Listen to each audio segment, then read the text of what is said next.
it was requested that I do share a little bit deeper into my story, I will go ahead and do that.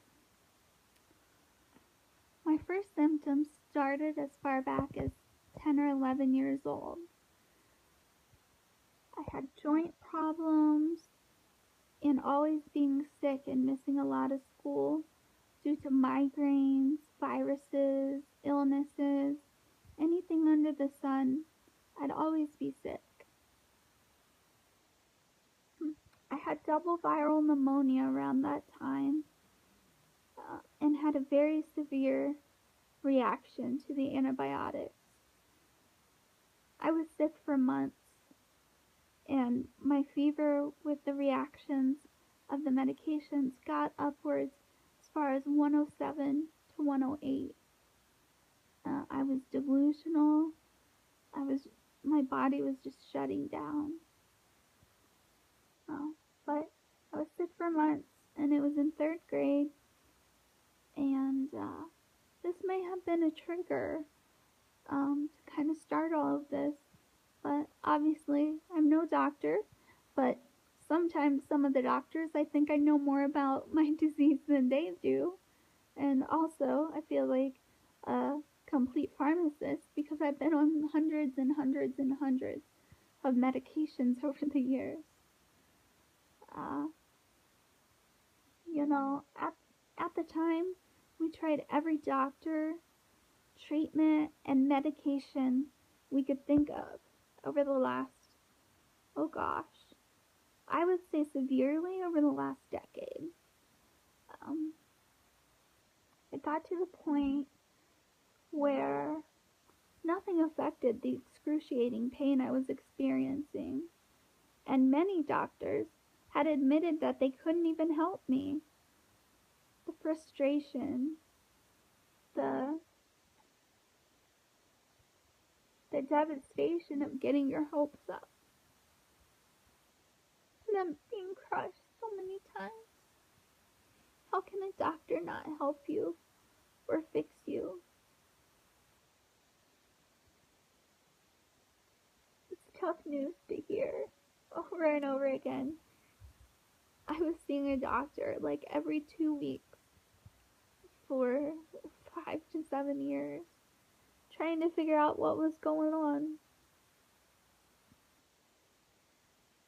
Although my body felt broken, countless x-rays, MRIs, CT scans, blood tests, and any test under the sun claimed that everything was fine. For those of you with fibromyalgia and or lupus, know that the journey up until the actual diagnosis is truly a devastating, frustrating, and confusing time. Mine happened to be 5 years long, but I got through it. I finally found out I had fibromyalgia in 2009/2010 and SLE lupus in late December 2014.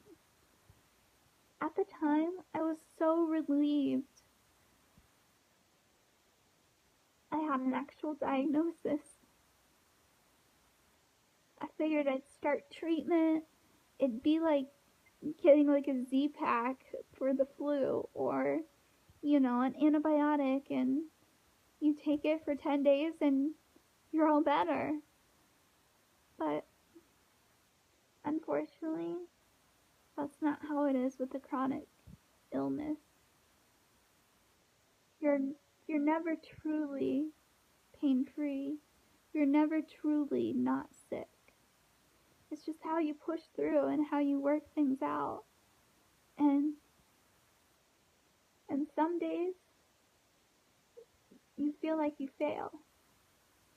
But other days you feel bigger than the illness. You believe in the hope that someday they will find a cure. So anyway, I had an actual diagnosis, started treatment, and finally had an explanation whenever anybody asked what was wrong with me. Because no, I wasn't faking it. I thought I was going to get better, and then all the health complications I had gone through were going to be put in the past. But because I was so unfamiliar with these illnesses, at first, what I didn't realize was how crazy the fibromyalgia and lupus world really is. There have been no new medications introduced to the medical field since the 1960s and 70s. Can you believe that?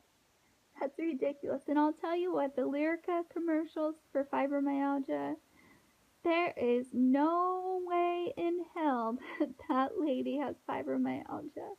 There's no way. Um, and really, the success rate of Lyrica for lupus and fibromyalgia patients is less than 6% success.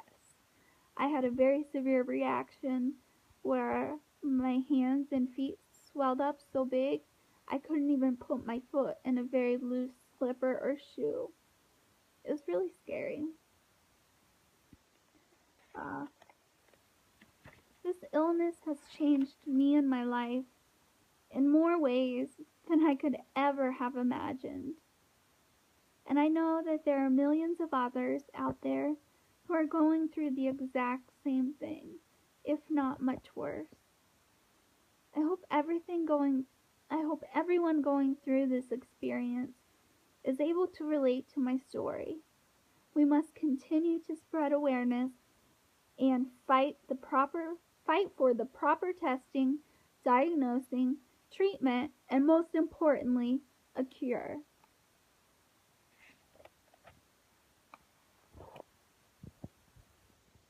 I'm ready to finish the fight.